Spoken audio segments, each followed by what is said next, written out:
Okay, this is a big week. It is rivalry week, obviously. We are going to head to Michigan. I've never been to the Ohio State-Michigan game. I grew up in the South, well documented by this point. And so I grew up around the Iron Bowl. We're going to talk about that game later. I grew up around Georgia, Florida, Bama, Tennessee. Believe it or not, kids, once upon a time was a huge rivalry too. And I always heard about OU, Texas. And I always heard about Ohio State, Michigan. But I didn't know about it. And I still have never witnessed this in person. But I remember even a wee JP used to watch these games, and I'd tell my buddies who just bathed in the SEC Kool-Aid, guys, I think there may be something north of the Mason-Dixon line. And they would say, shut up, no there's not. My daddy told me there wasn't. Well, there is. And now, at least one of us gets to temporarily leave our roots and head up to the Great White North, and we get to witness this in all its splendor Saturday. There are so many factors that make this must-see television. The first one, which is not even really one of the factors I listed, this is what college football is all about. Saturdays in the fall, rivalry weekend, this is what college football is all about because there's no safety net under this game. They're either going to win this one or they're going to go play for something less than they really want to. Did you know number 1 and number 2 playing college basketball tonight? Because I didn't until about 45 minutes ago. That's what a huge postseason does. It renders your regular season completely and utterly meaningless. We don't have that in this sport yet, thank the Lord. And therefore, these kinds of games are total do or die. It's going to be a war. So that's not even one of the listed reasons. Here's part 1 of why this is going to be must-see. It's the rivalry aspect in and of itself. These teams didn't play last year. Did you forget that? I don't think the Ohio State Buckeyes did. I don't think Michigan did either, but I really don't think Ohio State has forgotten. Oh, by the way, if you're watching on YouTube, this is the recent history. See that? That's recent history of this rivalry. It's ugly. Don't bother watching the replay if you're a Michigan fan. However, here's the second thing you need to know. This is what makes it, I think, the most appealing on a national scale, even if you don't care about the playoff implications and even if you're not a fan of one of these teams. Both head coaches feel great about where their teams are. Both programs feel like they're playing their best football. They are peaking at the right time, are the Buckeyes and the Wolverines.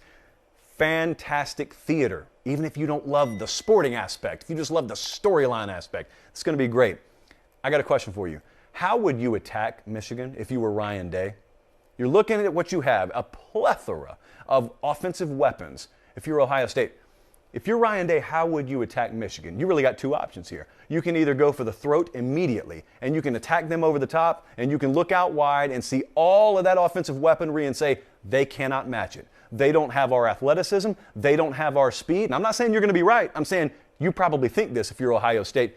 And you can totally go after their DBs and their linebackers, and you can expose them early. And at that point, you're up so big that it shaves out 50% of their offensive playbook like you did with Michigan State last week, and they're done. You crowbar their kneecaps in quarter one in their own building.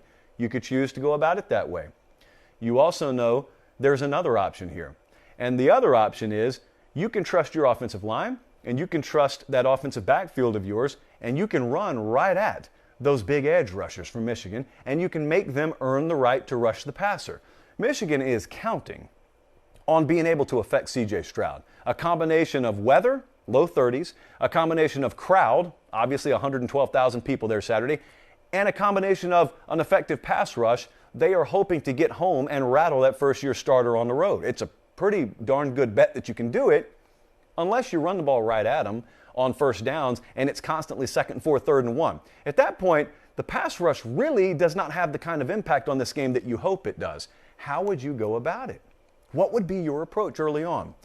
I think Ryan Day is going to opt for approach 1.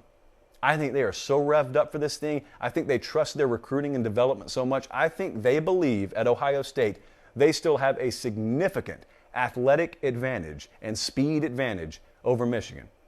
They have done everything they can possibly do to close the gap in those compartments at Michigan. I still think the Buckeyes believe they had that. Therefore, I believe they are going to go for the throat early. Now, they may swing and miss, or they may hit a home run, which brings me to my next point.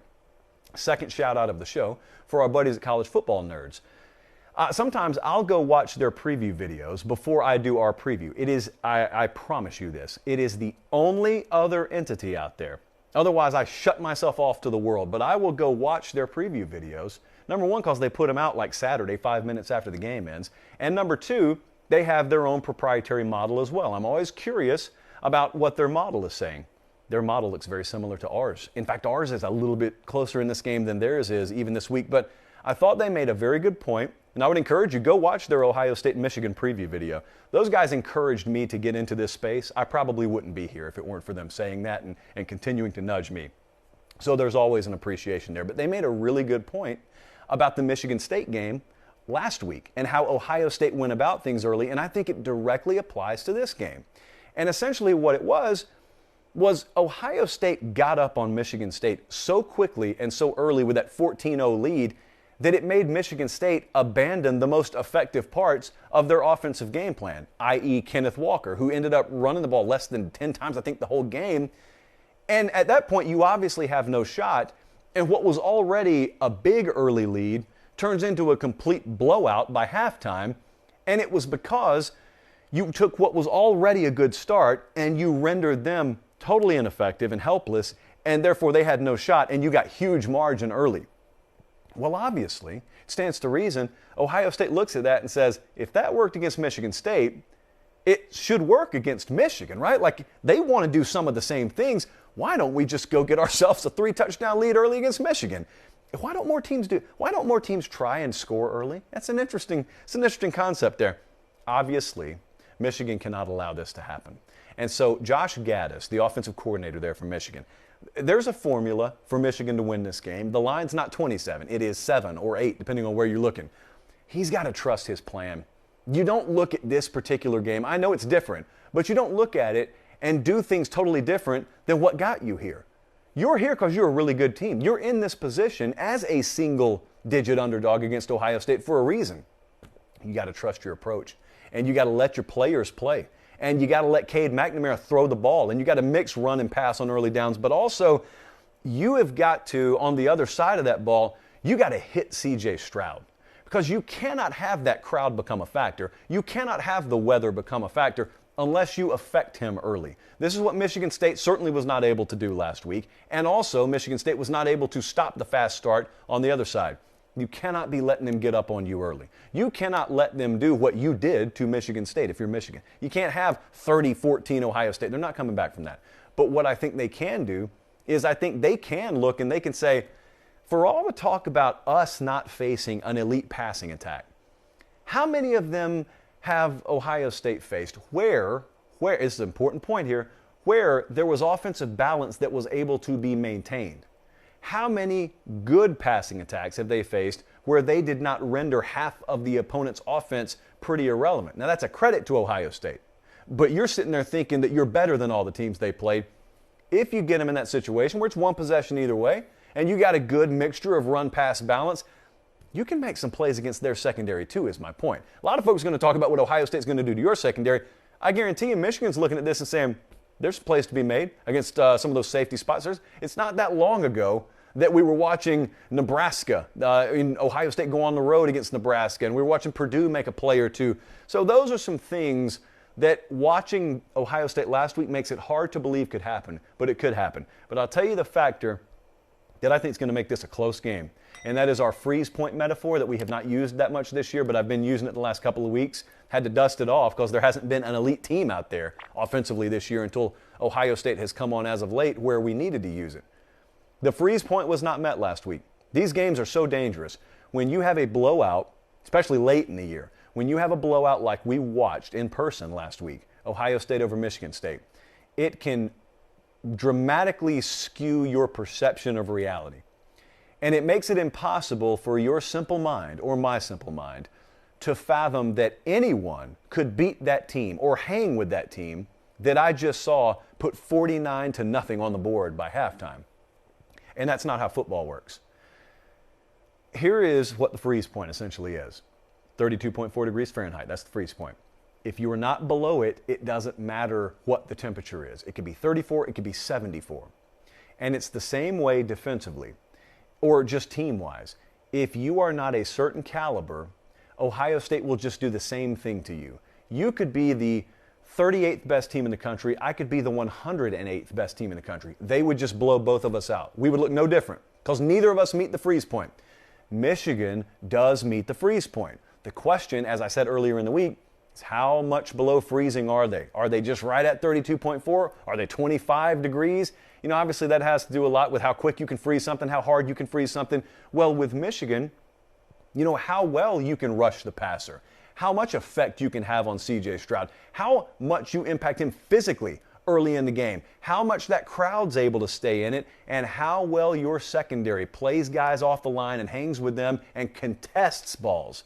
You know, if you just eliminate guys running free in your secondary, you have no idea how many points that's worth relative to last week coming into this week. Everyone's going to have 56-7 or 49-0 in their head. It's 0-0. That's what the score is. And if you're a different caliber team that's below the freeze point, that's where you start. And you also think to yourself, not only is 49-0 not in the cards, we could win this game. So just keep the freeze point in mind. If you turn this thing on midway through the third quarter and it's a dogfight and you're saying to yourself, how in the world is Michigan hanging with this team that was up 49-0 at halftime last week? It's the freeze point. That's it. Now, I just want credit if anyone says that on TV. So let's take a look at the model, Jesse. Very controversial. The model is very controversial here. Ohio State is an 8-point favorite, which in and of itself has already surprised people because of the aforementioned blowout last week. The model is even shorter than that. Our model has Ohio State winning this game by 5.5 points. Michigan may end up being one of our best bets this week because it crosses so many key numbers. I have not put it out yet because, quite frankly, I expect a ton more public money to come in on Ohio State. We could have a 9 or a 10 by kickoff. If we get to 10, suffice it to say we will be on the Wolverines. I am taking Ohio State to win the game. I think it is very close, obviously. I think it's a very close game. Would not shock me if Michigan pulls this out. It is the best shot they've had in a while. I think that coaching staff internally believes that. I think they'll have a solid plan in place. But look, you cannot count on Ohio State being down. They are going to come in as a better team than you and give you their absolute best shot. And if you can sustain that and withstand that and counterpunch, then you deserve to win. I'm telling you, I don't think many teams can do it. I still have questions as to whether Michigan can do it, but I think this is a much different matchup than last week, and I think Michigan will give themselves an opportunity in the second half to win this game. I think the Buckeyes are just a little bit too good. I'm going to take Ohio State to win, but I will take Michigan to cover.